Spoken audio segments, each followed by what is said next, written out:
The governor of Texas is the chief executive of a state, and is elected by the citizens every 4 years.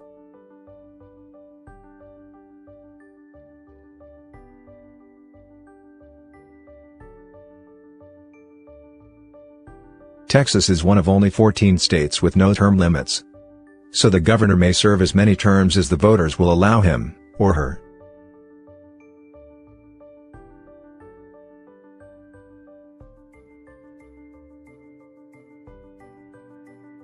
The governor must be at least 30 years old, and a resident of Texas, for the 5 years immediately before the election.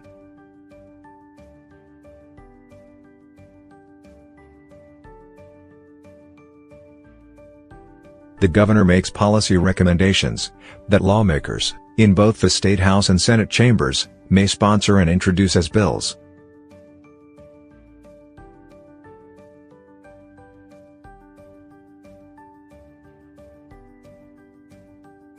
The governor also appoints the Secretary of State, as well as members of boards and commissions who oversee the heads of state agencies and departments.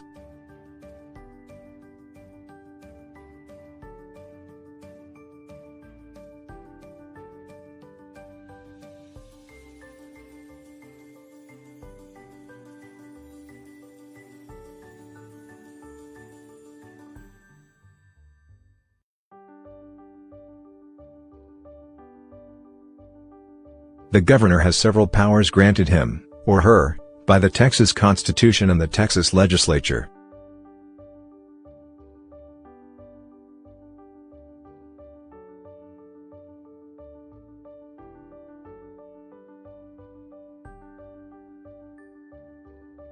These include signing or vetoing bills passed by the legislature,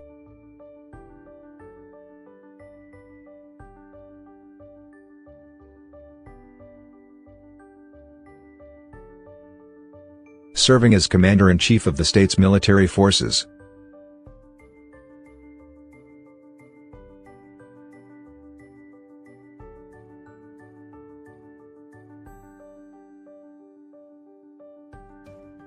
convening special sessions of the legislature for specific purposes,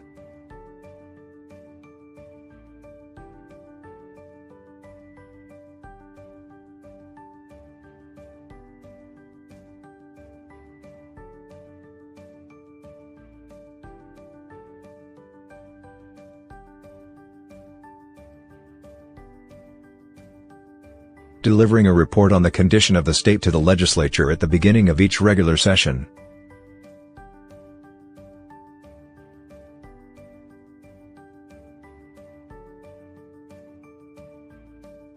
estimating of the amounts of money required to be raised by taxation,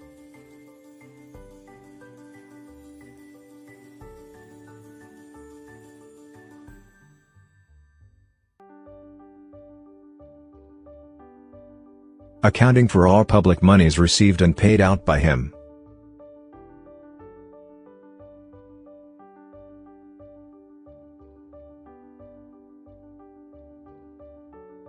and recommending a budget for the next 2 years.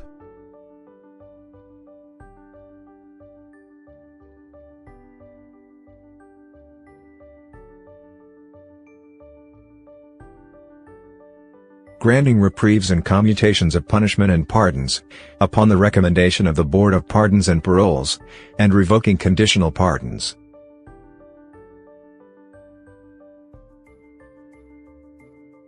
Declaring special elections to fill vacancies in certain elected offices.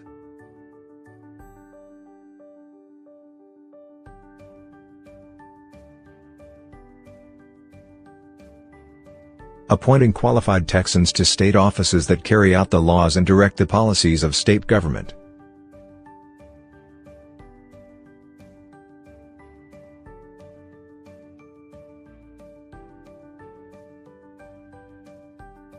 Some of these offices are filled by appointment only. Others are ordinarily elected by the people, but the governor must occasionally appoint individuals to fill vacancies.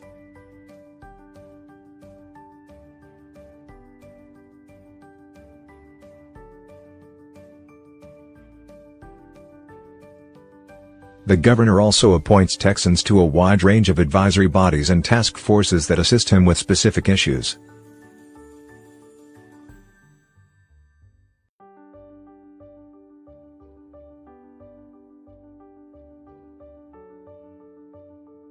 Since the governor is only one of many elected officials who must share power in the executive branch, his or her political power is considered weak in comparison to other governors.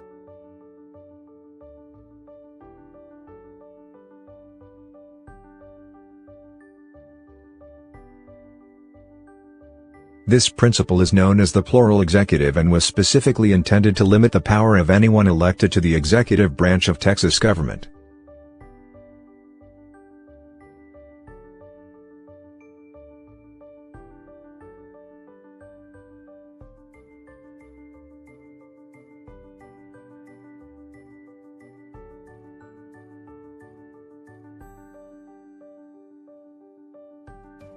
You might think that the governor is the most powerful elected official in Texas.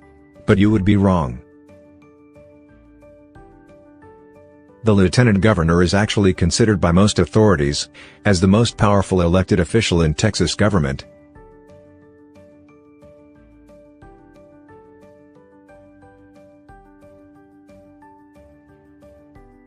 Because he serves in both the executive and legislative branches.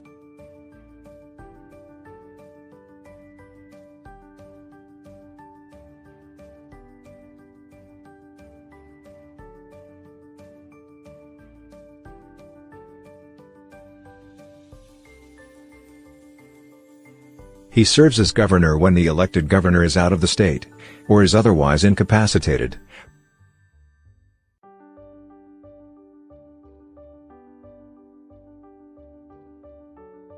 But his real power comes from his role as President of the Senate, where he oversees the assignment of bills to their respective committees and can either speed up, slow down or even kill the progress of bills as they make their way to the Senate floor to become law.